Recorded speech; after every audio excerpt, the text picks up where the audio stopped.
السلام عليكم ورحمة الله وبركاته. Hordoftoota keenya kam nagaa keessanii jirtanii.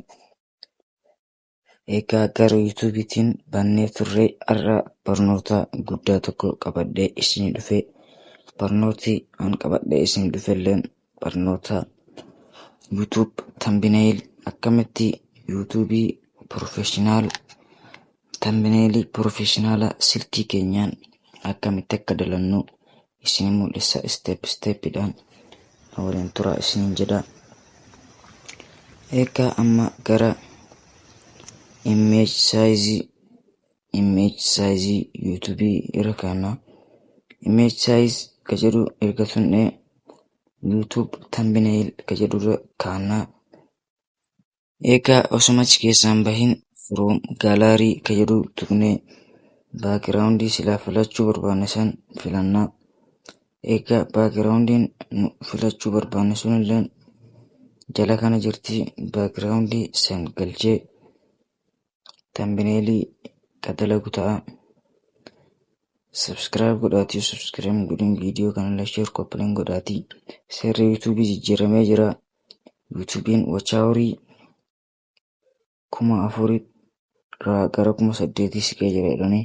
Kanaafuu jajjabeessaa isin jenna. Amma footoo tambineelii irra dalaguu barbaachisan galchaa. Footoon an galchulleen footoo tana tambineelii isiin dalaguu barbaada. Footoo maammeen beeksitana.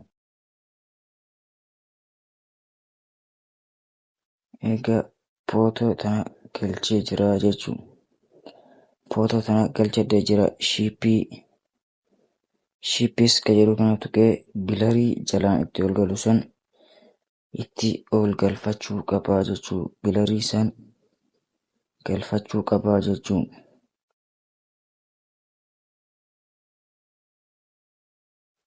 Ediitii dhaquudhaan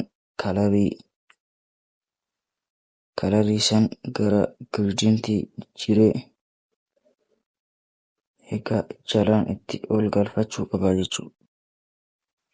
Irra as deemuudhaan shiippii san tunnee eerzii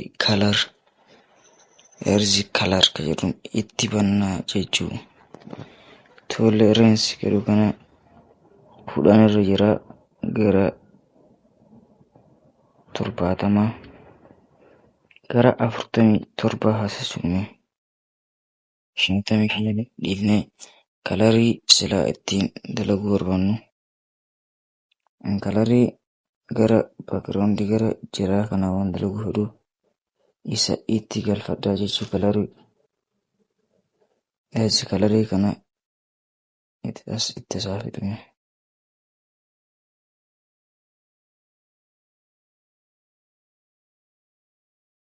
Akkanatti eega galfadhee bilarii dabalataa na gaafata waan taateef biroowuzarii keessaa baafachuu qaba gara telegiraamatiin.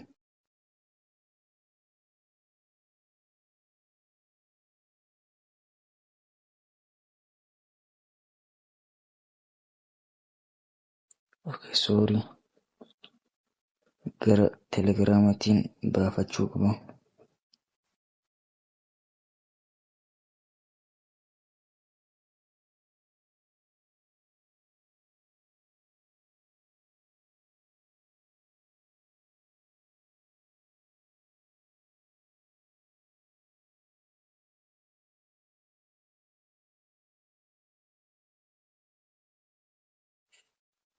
Shiippii dabalataa bilarii dabalataa kana na gaafata. Bilarii kanallee kalarii isaa gara giriiniitti deebisuudha. Achi jala galchadha.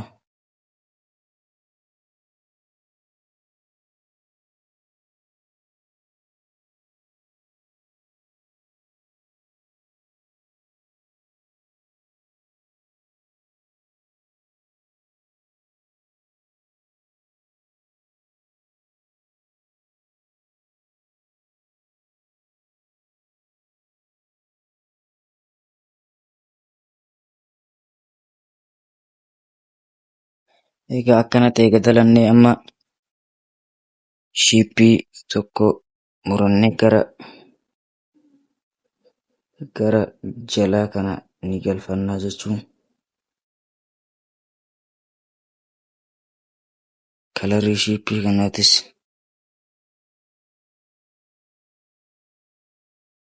kalariin shiippii kanaa kalarii bareede ilaallee irra kaannaa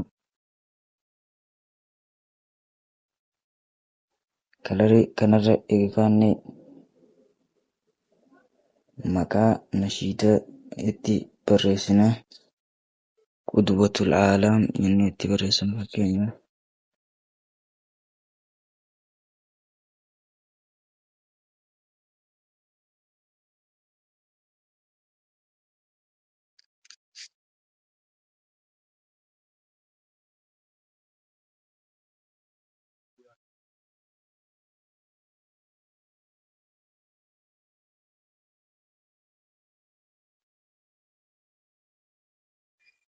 qudwatul aalaam jennee qudwatul aalaam jennee kanallee kalarii isaa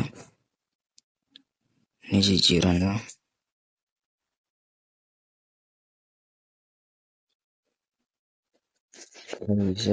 Waan daranne kanneen jalaa qolfachuun dirqama.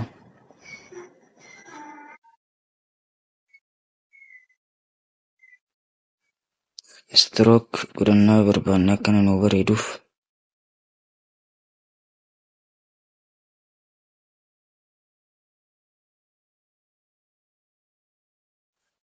strook godhannaa.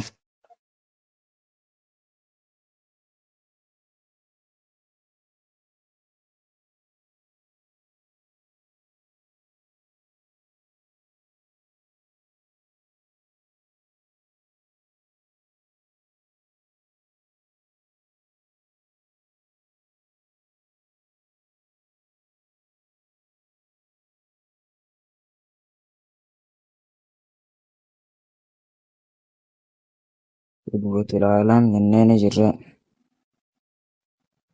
gara gubbarraa sanii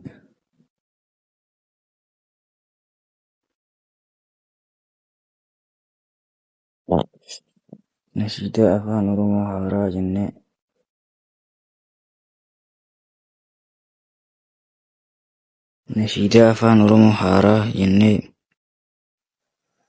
gubbarra galfannaa.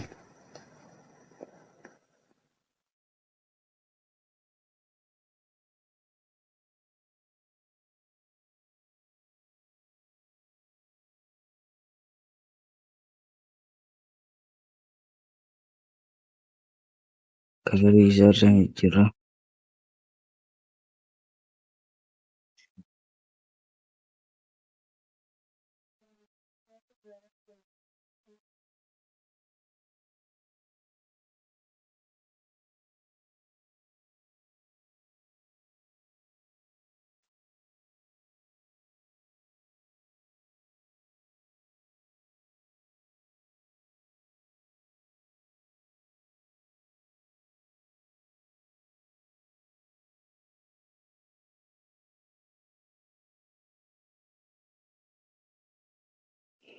Nashiidaa afaan oromoo haaraa eega jennee inni irraa baane amma Munashid Maammeen jennaan.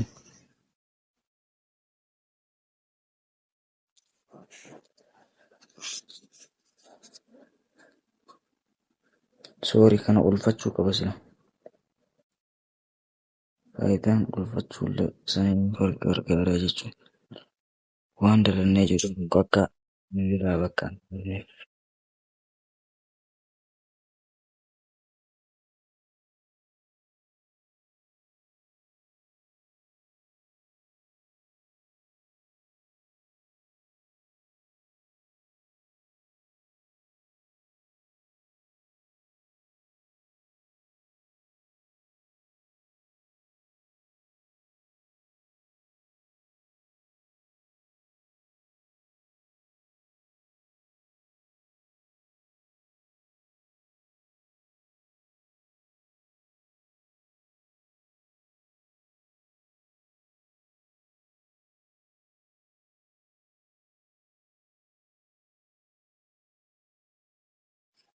Shitman page eegayannee raabane walalo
kanaafuu tambineerii kenna haala kanaan dalannee jirra. Warroonni yuutuubii kenna subscribe hin godhin subscribe godhaati jajjabeessaa isin jenna. Galatooma.